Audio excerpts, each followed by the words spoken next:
ایک شخص کے گھر میں پینٹنگ ہو اور بڑی قیمتی پینٹنگ ہو اور اس پینٹنگ کو گرد و غبار سے بچانے کے لیے وہ اس پہ غلاف بھی چڑھا دے اور اس کے بعد ایک برش لے کر خود ہی اس پینٹنگ پر الٹی سیدھی لکیریں کھینچنا شروع کر دے، تو بتائیے اس غلاف کا کوئی فائدہ ہے؟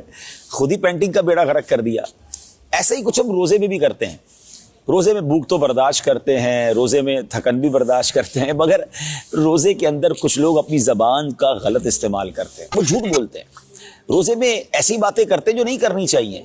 تو پھر یہ کیسا روزہ ہے؟ کہیں ایسا نہ ہو روزہ تو پورا ہو جائے، بھوک کی تھکن بھی ہو مگر ہاتھ کچھ نہ آئے، روزے کی روحانیت برباد نہ ہو جائے۔